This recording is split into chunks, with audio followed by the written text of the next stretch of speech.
আসসালামু আলাইকুম গাইস, আপনারা সবাই কেমন আছেন? আমি অনেকই ভালো আছি। তো বেসিক্যালি আমার মা কাজে আপনাদের বলি নাই, কিন্তু আমার মা 10 ঘন্টা কাজ করে আর আমার মা রাত 10টার সময় ফিরে আসবে।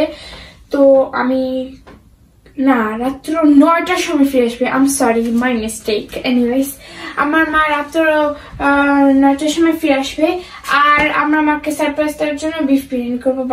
আমার আপি আর আমরা সবাই স্কুল দিয়ে এসে দেখলাম যে কোনো খাবার নেই বাসায়। তো আমি ভাবলাম যে যেহেতু আমার কাছে আমরা আজকে সারপ্রাইজ দিবার গাইস, আপনারা জানেন না যে আমার বাসায় আমার পছন্দের একটা কাজিন এসেছে, আমাদের সবার পছন্দের।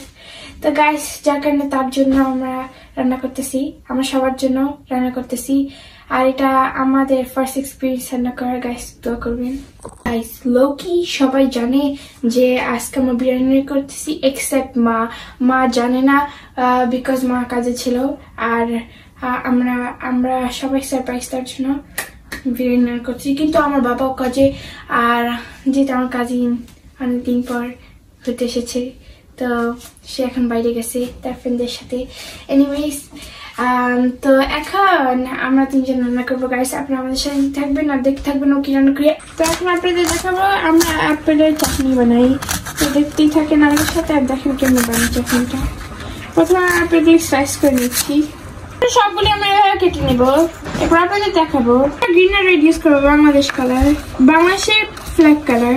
এখন আমরা গ্রিনটাও কাটতেছি, দেখেন কত সুন্দর। আমি একটা খেয়ে দেখাই আপনাদের। খেয়ে আবার কিভাবে দেখায়? তুমি তো ভিডিও এদিকে রাখছো। গাইস দেখেন চাট মশলা এভারেস্ট, এটা আমরা ঢালবো হচ্ছে আমাদের ফ্রুট অ্যাপেল চাটে।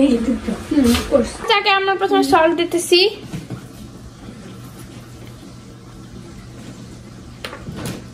এরপর দেব আমাদের ফ্রুট চাট মশলা। দেখেন গাইস, ফ্রুট চাট মশলা।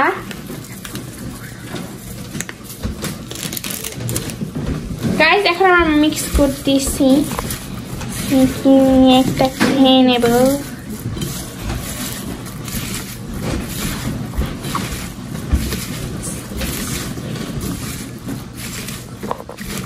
আজকের মতো এই পর্যন্তই, নেক্সট ভিডিও দেখাবে। আর অলওয়েজ লাভ ইউ, আল্লাহ হাফেজ, আসসালামু আলাইকুম, বাই।